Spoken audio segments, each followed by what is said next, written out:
Nothing Compares to You is a 1990 song by Irish singer-songwriter Sinead O'Connor for her second studio album, I Do Not Want What I Haven't Got, 1990, written by American musician Prince and co-produced by O'Connor and Nellee Hooper.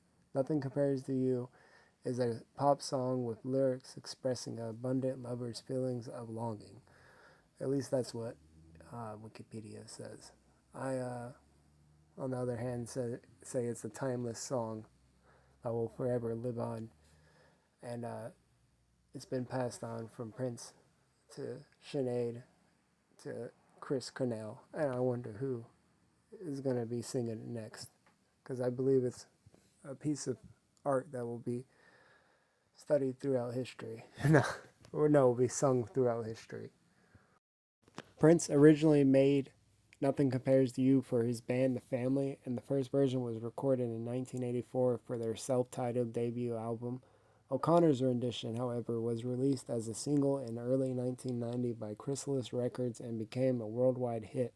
Its accompanying music video, directed by John Mayberry, received heavy rotation on MTV in December 1990. Billboard magazine named Nothing Compares to You the number one world single of 1990 at its first Billboard Music Awards. It was second best-selling single of 1990 in the UK and third best-selling song for 1990 in the US.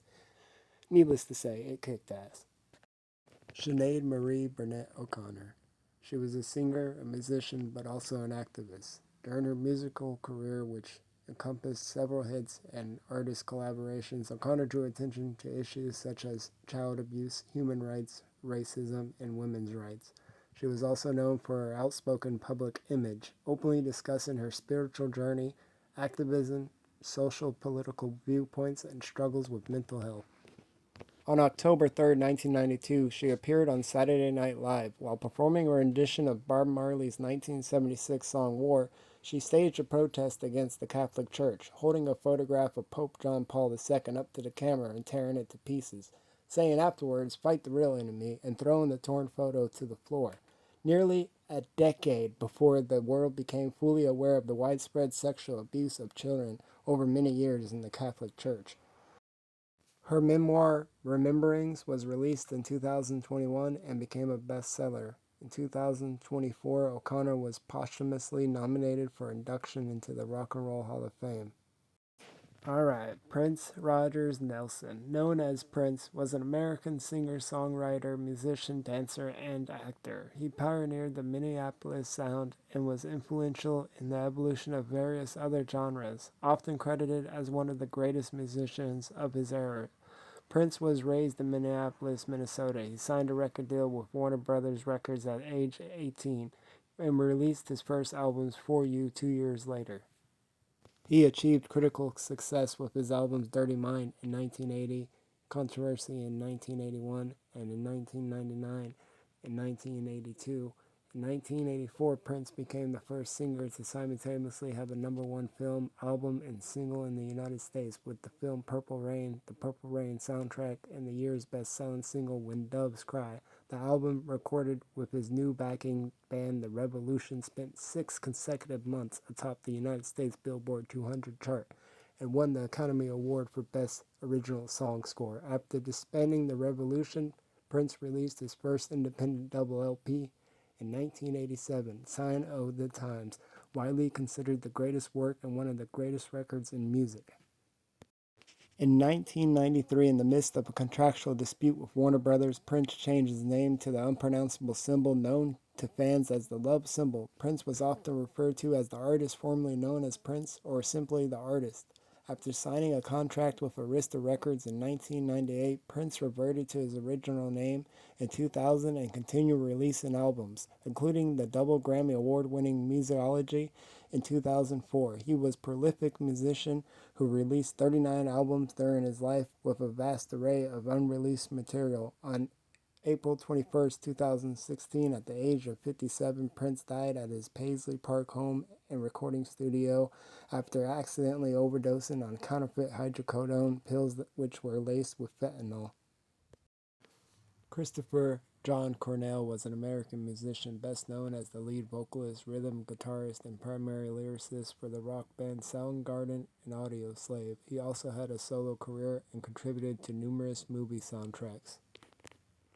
Cornell was founder and frontman of Temple of the Dog, a one-off tribute band dedicated to his friend, musician Andrew Wood. Several music journalists, fan polls, and fellow musicians have regarded Cornell as one of the greatest rock singers of all time. Cornell is considered a key figure of the 1990s grunge movement with an extensive songwriting history, a nearly 4-octave vocal range, and a powerful vocal belting technique. Cornell released 4 solo studio albums: Euphoria Morning 1999, Carry On 2007, Scream 2009, and Higher Truth 2015. The live album Songbook 2011 and 2 compilations, The Road We Choose 2007 and Chris Cornell 2018. The latter released posthumously. He received a Golden Globe Award nomination for his song The Keeper, which appeared in the 2011 film Machine Gun Preacher, and co-wrote and performed You Know My Name, the theme song to the 2006 James Bond film Casino Royale. His last solo release before his death was the charity single The Promise, written for the ending credits for the 2016 film of the same name.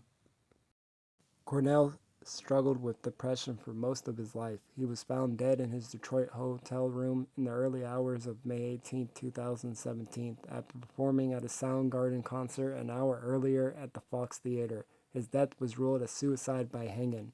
Cornell sold 14.8 million albums, 8.8 million digital songs, and 300 million on-demand audio streams in the U.S. alone, as well as over 30 million records worldwide. Nominated for 18 Grammy Awards, he won 3. Cornell was ranked number 4 on the list of heavy metal's all-time top 100 vocalists, number 9 on the list of best lead singers of all time by Rolling Stone, number 80 on the list of 200 greatest singers of all time by Rolling Stone, and was voted greatest singers by readers of Guitar World. In 2025, Cornell was posthumously introduced into the Rock and Roll Hall of Fame as a member of Soundgarden. And to me, he represents my childhood, because I grew up listening to Cornell. My dad was his biggest fan. That was his favorite singer, and I could see why. Growing up listening to Cornell, I didn't even pay much attention to it. But as I became a man and look back on some of his songs, it reminds me of my dad, and it's a shame that all 3 of these great people had to be taken so early from us. We need more people like them, and I look forward to the next person that covers this song and blows it to the moon.